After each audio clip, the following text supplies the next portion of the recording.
Just curious, what device are you watching on? Phone, TV, laptop? Comment below. The last real conversation I had with my mother was over a chipped coffee mug and the loud hum of the dryer in the next room.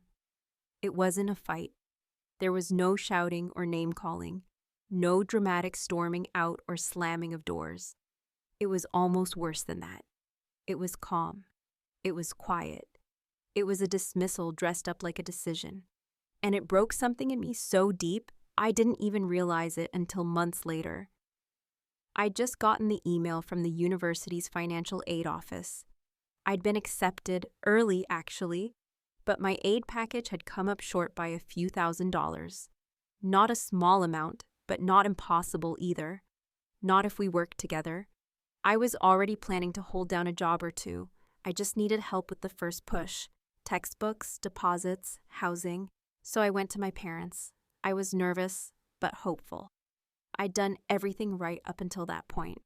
Honor roll, part-time job at the library, volunteering. I'd babysat my little brother every day after school since I was 12 while they worked doubles. I had been the good daughter, the dependable one. So when I sat down at the kitchen table and laid out the paperwork, showing them the numbers, explaining the gap, it didn't even cross my mind that they'd say no. My mom barely looked up from her crossword puzzle. She chewed the end of her pen for a second, then said, like she was commenting on the weather, "We're saving for your brother's future." Just like that, I blinked. I thought maybe she misunderstood. I said, "I just need a little help to get started. Maybe a small loan just to cover." She cut me off without looking at me. "You've always been good with money. You'll figure it out." My dad said nothing, just shifted in his seat and folded his arms. He wouldn't meet my eyes. I didn't scream. I didn't cry. I didn't even finish my sentence. I sat there in that silence, listening to the dryer buzz and the dog bark next door, and I realized that something in this house had never included me the way I thought it did. I was the helper, the extra hand, the substitute parent, but never the investment, never the future. I went to my room that night and packed the essentials into a duffel bag. A few outfits, my laptop, a folder with school documents, the $182 I had in cash, and a bus schedule. I left a note on the fridge that just said, "I'll figure it out." No one called. No one followed me. I got on a Greyhound the next morning to Columbus with my bag and my pride, pretending I knew where I was going. I stayed at a cheap motel the first 2 nights, paid in cash, rationed out vending machine snacks. I walked everywhere with blistered feet because the city buses didn't reach every corner of the campus, and I wasn't about to blow my limited cash on cabs. I applied for 5 jobs in 2 days, anything that didn't require experience. Ended up landing one as a cashier at a 24-hour gas station where the manager looked at my sunburnt face and said, "You got that desperate look. I like that. Means you'll show up." And I did, every damn day. 3 weeks later, I picked up a second job cleaning office buildings at night. I'd nap on my 15-minute breaks, curled up behind the cleaning cart. Sleep wasn't really sleep anymore. It was survival. My meals were dollar menu sandwiches, dry cereal, and gas station coffee that could melt paint. The shift supervisor there used to joke that I had motor oil in my veins. I used to laugh. I was too proud to tell anyone I was washing up in the campus gym, sneaking into lecture halls before the doors were technically open just to warm up. But somewhere in the middle of all that chaos, I stopped expecting anyone to show up for me. I started building this armor made out of routine and caffeine and spite. And the weirdest part? I still kept texting my mom for a while. Updates, pictures of the campus, a selfie of me in front of the library, captioned "First Day." I even texted her when I got my first A on a major paper. I waited for a response that never came. After a month, I stopped. Looking back, I don't even know what I was hoping for. An apology? A check in the mail? Some grand admission that they'd made a mistake? Here's a question for you. If your family made it clear they weren't going to invest in your future, not now, not ever, what would you do? Would you fight for a seat at a table that clearly didn't want you there? Or would you take the damn table, fold it up, and build something on your own? I didn't feel brave. I felt tired. I felt cold. I felt like I'd swallowed a rock and it was just sitting there in my chest, making it hard to breathe, hard to smile, hard to trust anybody. But I kept moving. Because when you grow up in a house where love is conditional, you learn how to live without oxygen. And that was just the beginning. I don't think anything in my life prepared me for what it actually meant to start from nothing, because the version of nothing I thought I understood growing up wasn't the same flavor of empty I met when I got to Columbus. At home, nothing meant dinner without meat, no heat until November, hand-me-downs from cousins who were boys. That kind of broke still came with walls and beds and a family around you, even if they were quiet and cold and full of expectations. But this kind of broke, this kind of nothing, was colder. It didn't come with a couch to crash on or a locked door at the end of the night. It came with silence, fear, and that sharp edge of knowing nobody was checking in, not because they couldn't, but because they chose not to. The motel I'd paid for ran out by day 3, and I had just over $30 to my name, which I stretched out with the precision of a prison accountant. I spent one night in a campus library, pretending to study until security swept the building. The guy was nice, didn't yell, just said, "You can't sleep here," like he didn't really want to say it. So I smiled like everything was fine and walked out like I had somewhere to go, which I didn't. I ended up sleeping in the back seat of my beat-up Corolla parked in the far lot behind a strip mall. I cracked the windows just enough to let air in and kept a wrench under the seat in case someone tried to open the door. It wasn't safety, it was pretending to be safe. That first job at the gas station paid next to nothing, but it paid fast, and that was enough. My boss, Mr. Patel, was the kind of man who never smiled unless something was on fire. But he showed me how to clean the coffee pots properly and where to stash the unsold sandwiches we were technically supposed to throw out. I took 2 home every shift and rationed them with the dry cereal I kept in a Ziploc bag in my car. It didn't taste like food, but it filled the space. College started the next week, and it hit me immediately that I wasn't the same as everyone else. I walked past dorm rooms filled with fairy lights and laughter and the smell of microwave popcorn, girls comparing schedules and complaining about which buildings had the worst elevators. I didn't say a word. I went to my first class wearing jeans that didn't fit right and a hoodie with a broken zipper, took a seat in the back, and kept my head down. I was already behind, not academically, but in every other way.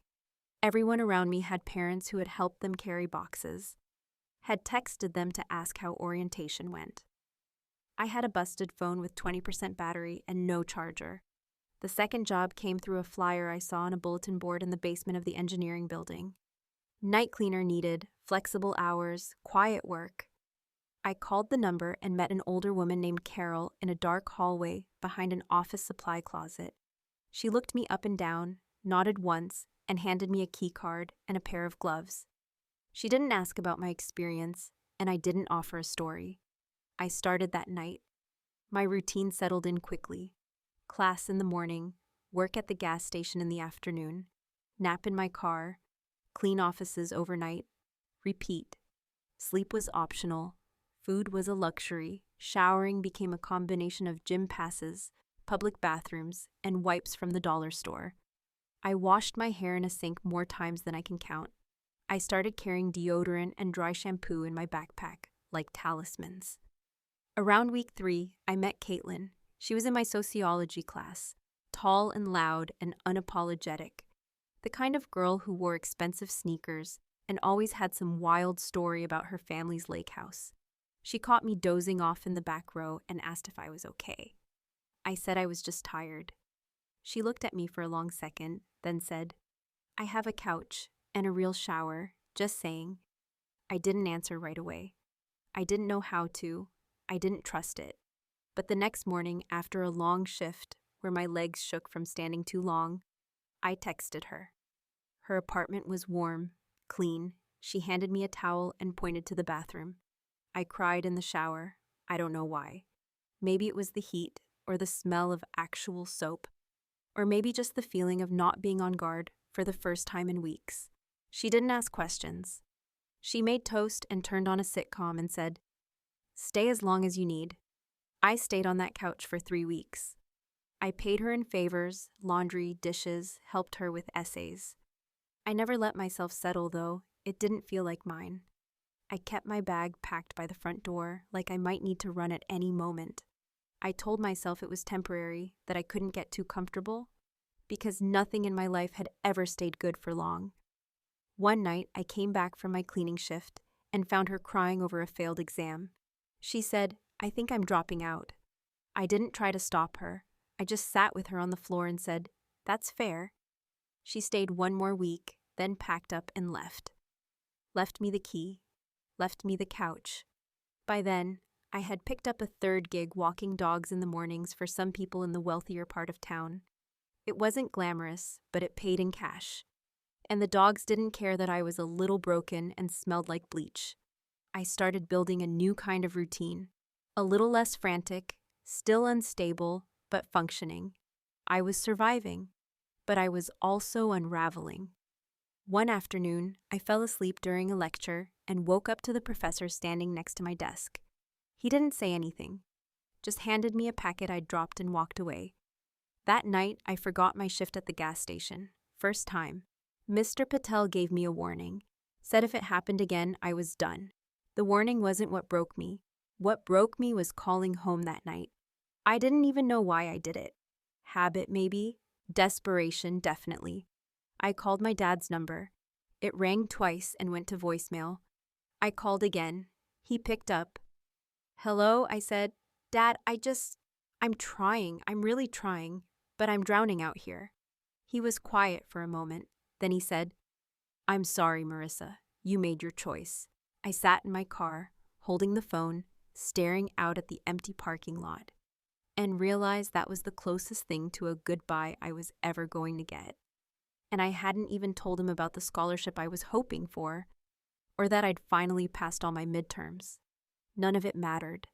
That night, I curled up on Caitlin's couch, wrapped in a blanket that smelled like someone else's detergent, and I stared at the ceiling for hours, trying to feel anything: anger, sadness, regret.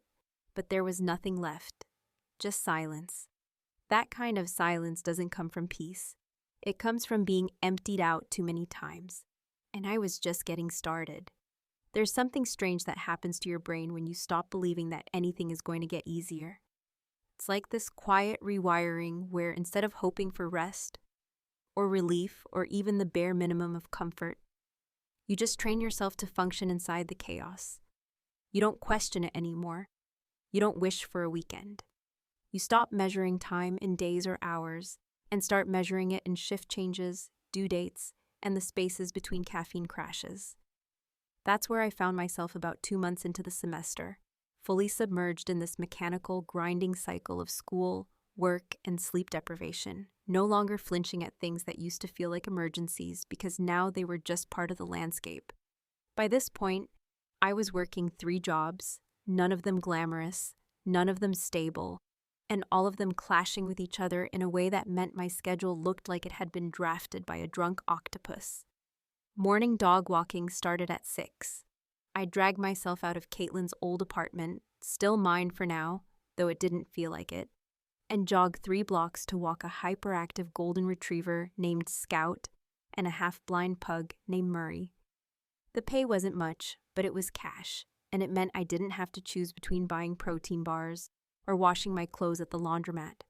After that, I'd barely make it to campus for my first class, usually sweaty and smelling vaguely like wet fur and hand sanitizer, praying the girl who sat next to me wouldn't comment on it again. Afternoons were reserved for my gas station shifts, which had become slightly more tolerable now that Mr. Patel had started trusting me with inventory. He wasn't exactly friendly, but he'd nod at me with something that resembled approval when I managed to upsell customers on overpriced energy drinks. Nights were the worst. The office cleaning job paid better than the others, but it also meant I was dragging vacuums up flights of stairs and scrubbing toilet rims at 1 a.m. while listening to true crime podcasts just to stay awake and feel less alone in those sterile, echoing halls. Somewhere in all that, I was supposed to be learning. My professors, to their credit, seemed to recognize the shadows under my eyes and the way I was always either scribbling notes like a maniac or barely conscious. One of them, Dr. Eldridge, a sharp but kind man with a dry sense of humor, pulled me aside after class one day. He didn't ask if I was okay. He just handed me a folder and said, "There's a scholarship coming up. I think you should apply.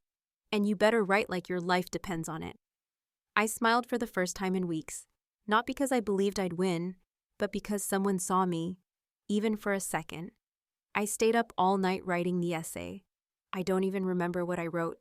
I just remember the feeling of typing like I was clawing at a lifeline, like maybe if I put enough of myself into those words, someone somewhere would finally say yes. And for a while, things felt manageable. Barely, but enough. Until the day my car broke down. It happened on a Wednesday, just after my gas station shift. I turned the key and the engine made a sound like it was coughing up its last breath. I tried again.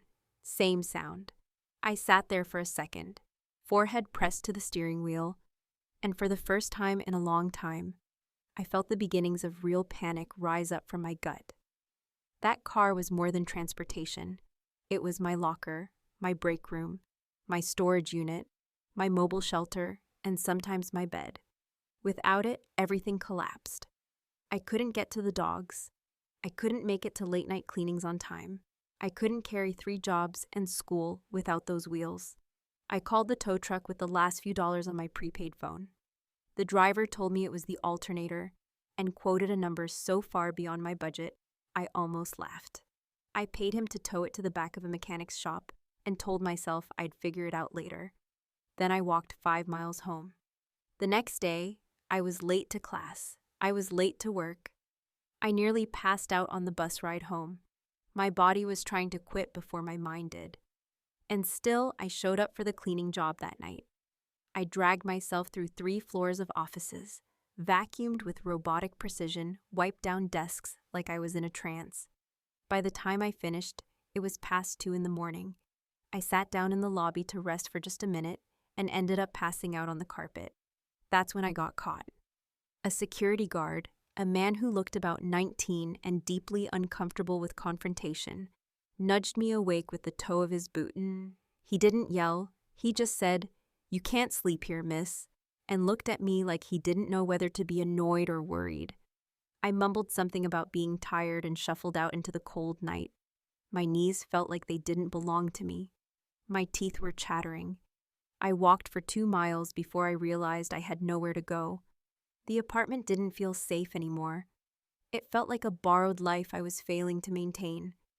I ended up in a 24-hour diner, nursing a cup of coffee I paid for with coins, and pretending to study until the sun came up. And through all of this, through the breakdowns and missed shifts and growing dread, I still didn't stop hoping for some kind of rescue. I don't mean money. I don't even mean a place to stay. I mean a text, a call, a sign that someone out there remembered I existed. So I did something I hadn't done in weeks. I called my dad. It wasn't a long call. I told him things were rough, that I was trying, that maybe I'd made a mistake. He didn't yell. He didn't sound angry. He just sighed like I'd interrupted a nap and said, "I'm sorry, Marissa. You made your choice." That's when I realized I could bleed out in the middle of the street, and he still wouldn't show up. Not because he hated me, but because I had broken some unspoken rule, left when I was supposed to stay, demanded more than I was allowed to want. I hung up, didn't cry, didn't scream, just sat on a bench under a flickering streetlight and stared into nothing, wondering what the hell I was doing, wondering how much longer I could keep faking strength when I felt like I was breaking in 10 directions at once. And still, the next morning, I went back to class. Because when your only options are survive or disappear, you get really good at dragging your broken pieces behind you. It's funny how people like to say rock bottom like it's one specific moment, a single catastrophic point where everything falls apart and you hit the lowest place possible. But that's a lie. Rock bottom isn't one moment. It's a slow, scraping descent through a dozen levels you didn't even know existed. Just when you think you've reached your limit, when you swear to yourself that things can't get any worse, you find a trapdoor, a hidden staircase, or some sneaky new flavor of humiliation waiting for you just beneath the last one. That's what the 4th month of my new life felt like falling in slow motion with no bottom in sight. The week after my call with my father, something in me shifted. Not all at once, but in that quiet, numb way that exhaustion starts to feel like your default setting. I wasn't angry anymore. Anger had taken too much energy, and I had none to spare. My car was still dead at the mechanic's shop, growing layers of dust while I paid for bus passes I could barely afford. I had officially lost my second job. Carol had found someone else to clean the offices after I missed too many shifts. And with that went the last tiny bit of breathing room I had. The tutoring center on campus was hiring, but I didn't have the GPA yet to qualify. And even if I did, I didn't have enough clean clothes left to show up to an interview without looking like I crawled out of a supply closet. Some nights I'd wake up on Caitlin's old couch in the middle of a panic attack, unable to breathe, convinced I'd missed something critical, a shift, a deadline, a bill payment, an email from a professor. My dreams weren't dreams anymore. They were just recycled anxieties playing out in loops. I'd see myself failing exams, being fired, getting evicted, or worse, being forgotten entirely. I kept reminding myself that this was temporary, that I just needed to make it to the end of the semester, but every day felt like a year. My body started betraying me first. I caught a cold that wouldn't go away, a slow-burning infection in my throat that made swallowing feel like chewing nails. I ignored it for days, hoping it would resolve itself. When it didn't, I went to the student health center, waited 3 hours in a hallway chair that reeked of bleach and old sweat, and was told it was strep. The nurse asked for my insurance card, and I just laughed, because what else could I do? I paid cash for the antibiotics. Then I skipped 2 meals to make up the difference. Around the same time, I stopped going to my Thursday night lectures. Not because I didn't care, but because that was the only night I could do laundry with the limited coins I'd scraped together. I'd haul my garbage bag full of clothes to the laundromat down the street, sit under the hum of broken fluorescent lights, and watch the same sad local news loop until my clothes were clean enough to stretch another week. I started wearing my hair in a tight bun every day, not because I liked the look, but because it helped hide how long it had been since I could afford shampoo that didn't come in a tiny hotel bottle. People started complimenting me on my low-maintenance vibe, and I learned to smile instead of telling them the truth. I was becoming invisible. Not in the poetic, ethereal way that artists talk about when they want to disappear into their work. I mean literally invisible. No one noticed when I skipped class. No one asked when I stopped speaking up in discussion groups. The girl who used to sit next to me in econ stopped making small talk and started sitting in another row entirely. I was fading into the background, and I didn't have the strength to fight it. One night, I found myself standing outside a grocery store, staring at a clearance bin of canned soup, trying to do the math in my head, how many calories, how much sodium, whether it would last me 3 days. A woman in a red scarf accidentally bumped into me and said sorry. I smiled. She looked at me like she didn't understand why I was even there. I didn't understand either. That was the night I broke. Not in a cinematic, sobbing on the floor kind of way. It was quieter than that. I walked back to the apartment, heated the soup on the one functioning burner, and stared out the window while it cooked. Then I pulled out the campus directory and looked up the number for the counseling center. It took me 3 tries to make the call. When someone answered, I almost hung up out of pure instinct.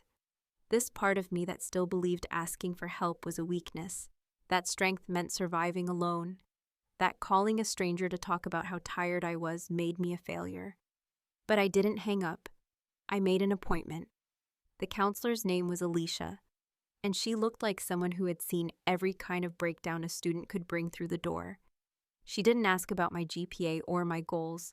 She asked when the last time was that I felt like myself. I couldn't answer. I honestly didn't know. She asked if I had a support system. I said, "Does a couch count?" She nodded like it did. It wasn't a miracle. It wasn't even relief. It was just the first time someone in this entire mess looked at me and didn't expect me to be okay. She didn't try to fix it. She just gave me a small notepad and told me to write down one thing a day that reminded me I was still here. That week, I wrote, Day 1, woke up before my alarm, Day 2, the bus driver waited when I ran for it. Day 3, got a text back from Dr. Eldridge. He said my essay was powerful. Day 4, made it to class on time. No coffee, but I was awake. Day 5, found $20 in the pocket of a donated coat someone left behind at the laundromat. Bought shampoo and eggs. Day 6, laughed at a joke someone made in class. I don't remember the joke, just that it felt good to laugh. Day 7, opened the mailbox and saw an envelope from the financial aid office. The letter inside was short. The scholarship I applied for, I got it. Not a full ride. Not enough to solve everything. But it was something. A dent in the tuition. A sign that maybe all of this wasn't for nothing. A crack of light through the heavy, ugly ceiling I'd been living under. I didn't jump up and down. I didn't call my parents. I didn't do anything dramatic. I just sat on that old couch, letter in hand, and let myself breathe like I hadn't in months. That's the thing no one tells you about surviving. It's not about one big win. It's about these tiny, stubborn acts of staying. Of choosing not to give up when giving up seems like the most rational thing in the world. I still didn't know how I was going to get through the next semester. My car was still broken. My energy was still running on fumes. But I had proof that I wasn't invisible. Proof that something I did mattered.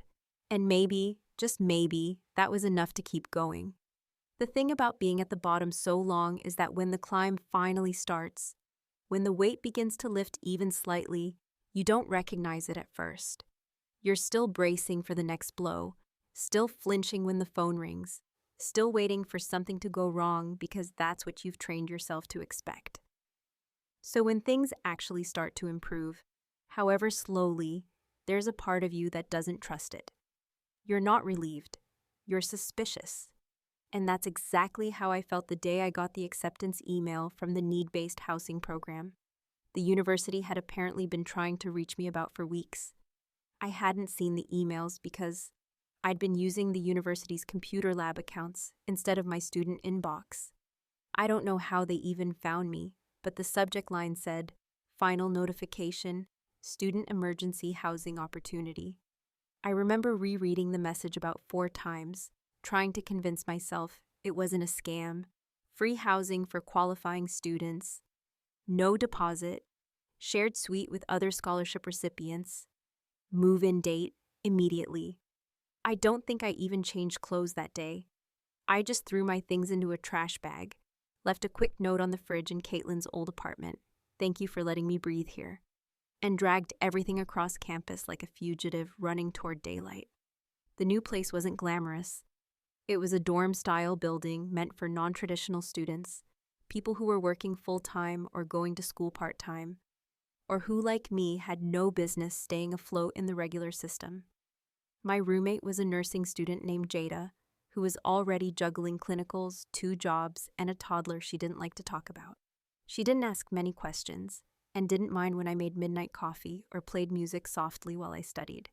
We weren't close, but we coexisted in a kind of quiet solidarity, like people who had seen too much and didn't have the time or energy to sugarcoat anything anymore. For the first time in months, I had a bed that wasn't a couch, a desk I didn't have to share, and a bathroom that locked. I bought a cheap plastic shower caddy and real shampoo, actual name brand, not dollar store knockoff, and stood under the hot water until I couldn't feel my fingers. I didn't cry, I didn't scream, I just stood there and thought, so this is what not drowning feels like. I dropped my 3rd job, the cleaning one. I didn't need it anymore, not with the grant money covering food and housing. That decision alone bought me back hours I didn't realize I was starving for. I started showing up to class early instead of late. I started eating full meals. I started breathing like a human being and not a machine that runs on survival instinct.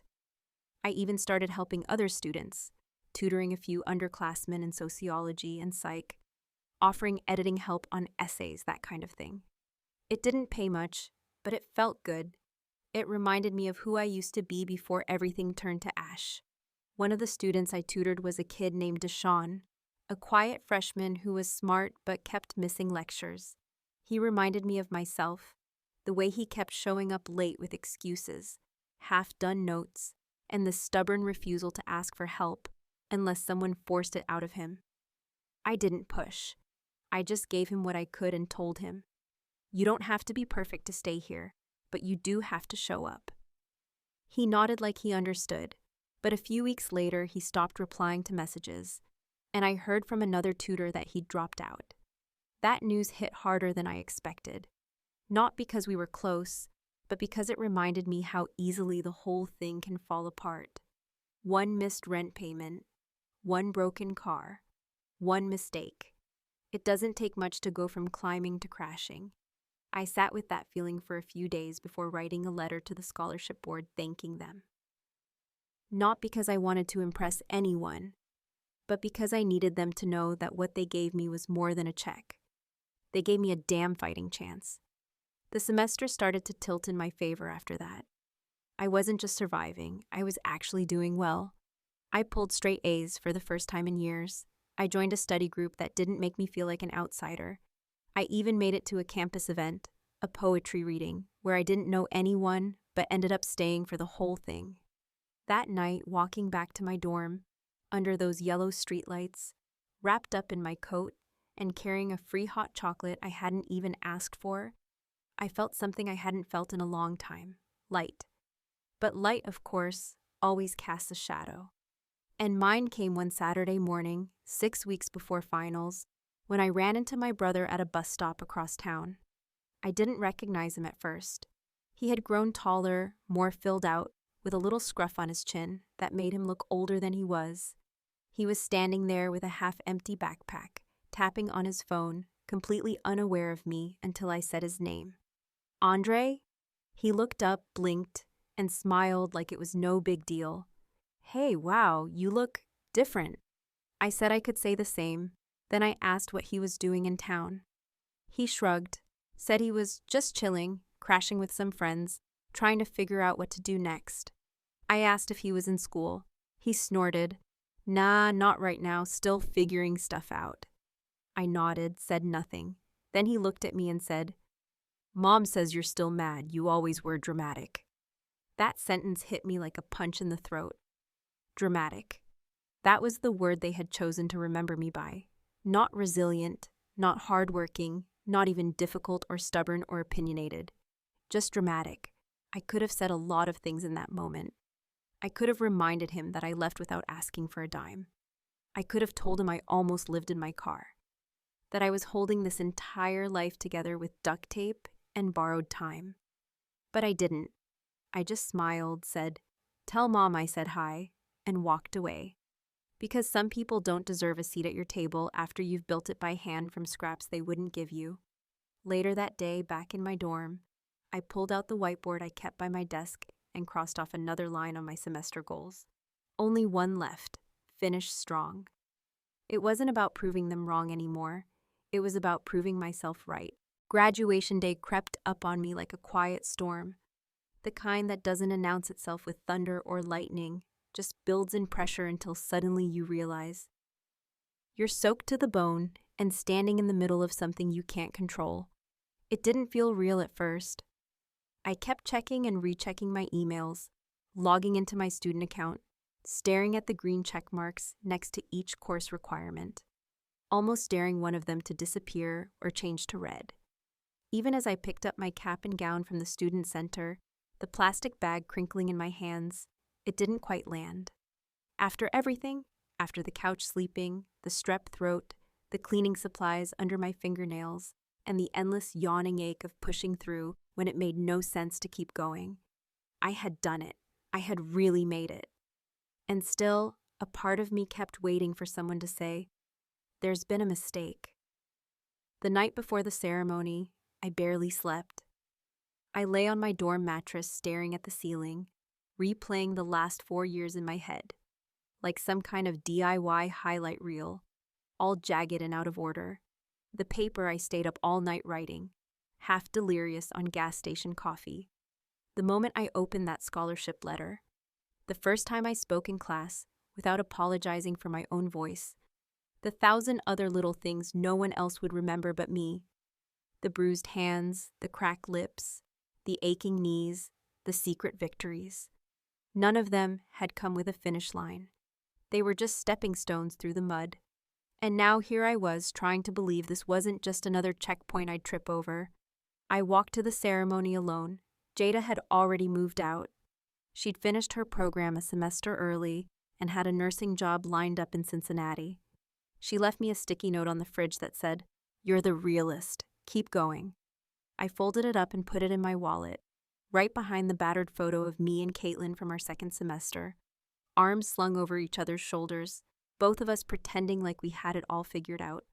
The campus was buzzing. Students in robes and cords hugged each other, screamed into phones, posed for pictures while parents carried bouquets and helium balloons.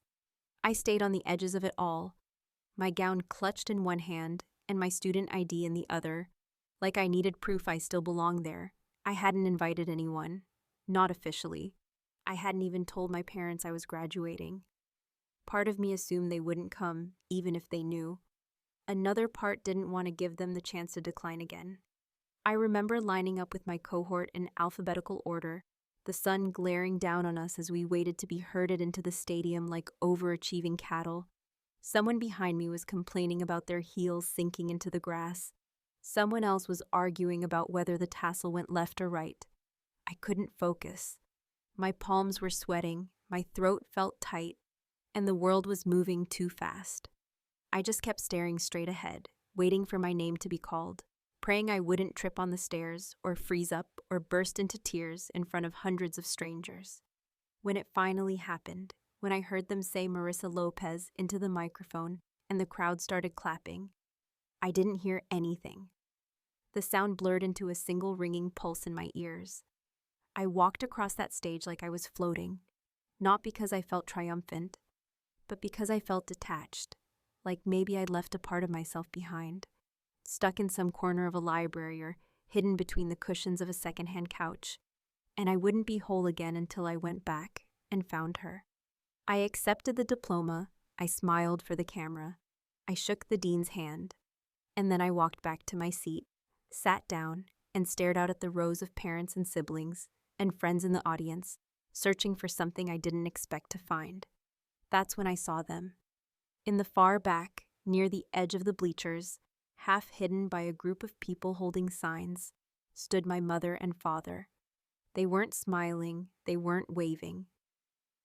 They were just standing there, eyes fixed on me, both of them with this tight, unreadable look on their faces like they couldn't decide if they were proud or ashamed or something in between. And maybe the most surprising part of all wasn't that they were there, it was that they looked small. For so long, I had made them giants in my head, the source of every storm, the gatekeepers of the love I had spent years begging for in subtle, quiet ways. But in that moment, from across the field, they looked ordinary, just people.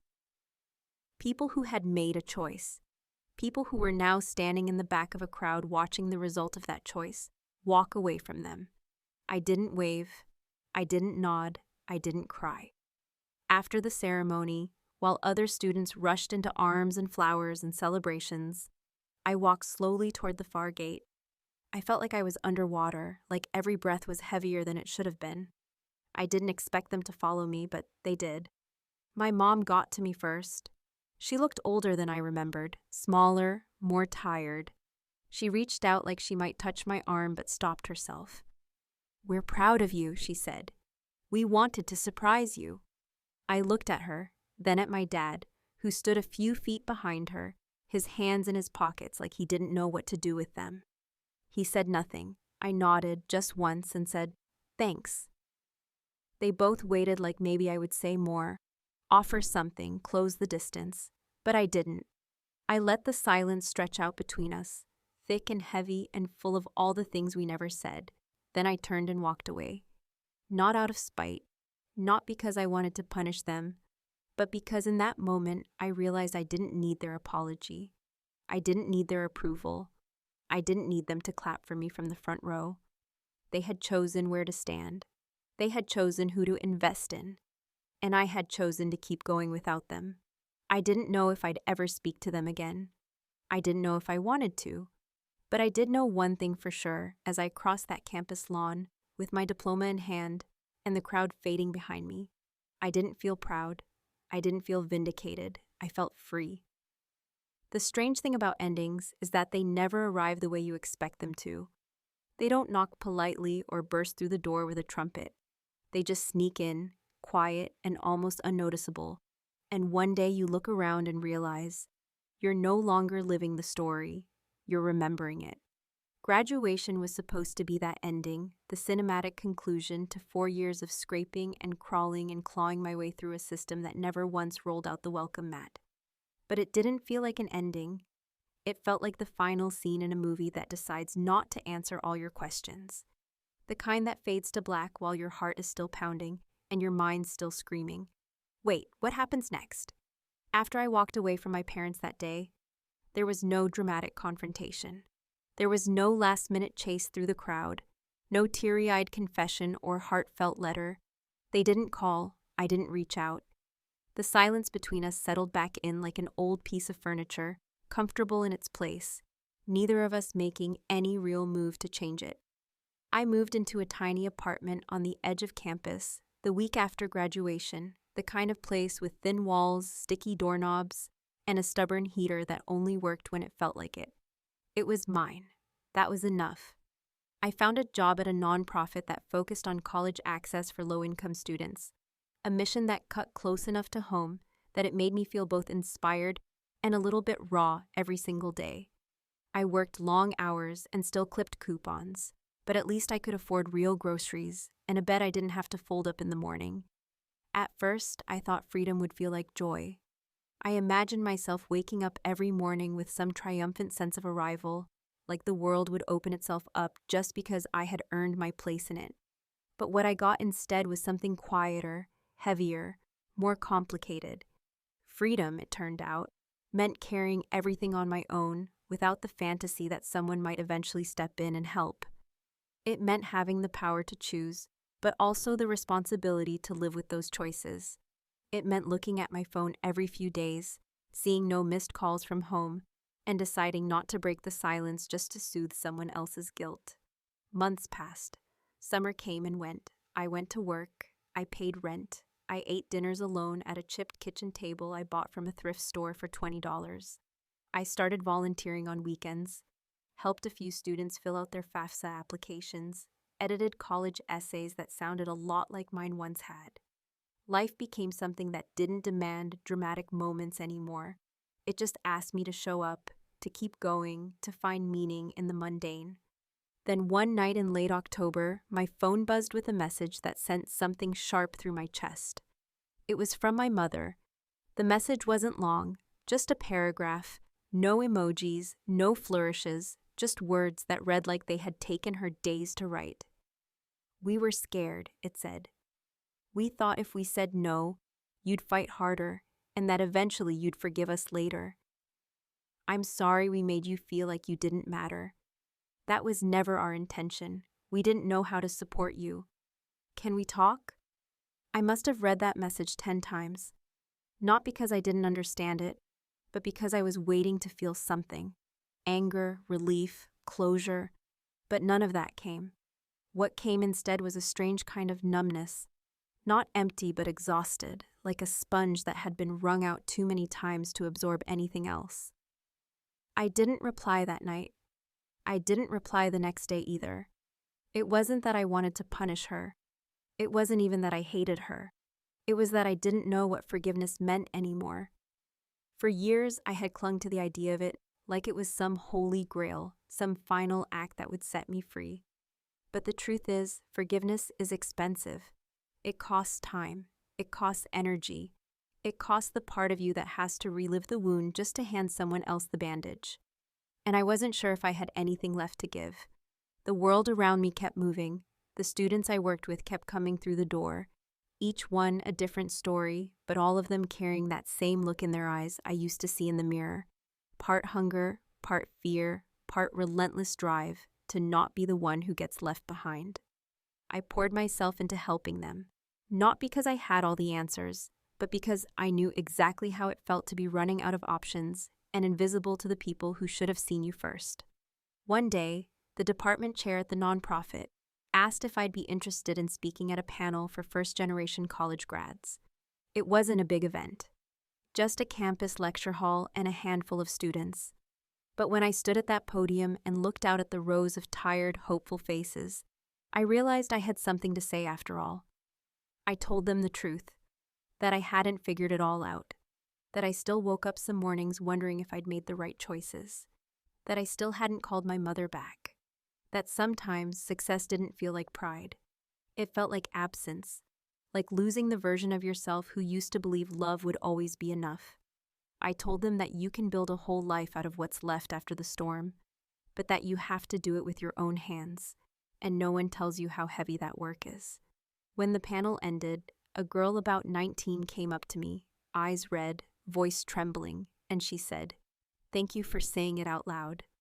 I smiled at her, not the way you smile when you're proud, but the way you do when you see a reflection of your past, and hope to God the future is a little kinder to it. That night, I sat in my apartment with the phone in my lap and stared at my mother's message again. I still didn't respond. I might someday, or I might not. That choice, finally, is mine. And maybe that's what freedom really is. Not the clean break or the triumphant ending, but the space to choose whether you want to carry the past forward or set it down and walk away. I don't know if I'll ever forgive them, but I do know this: I'll never ask for permission again.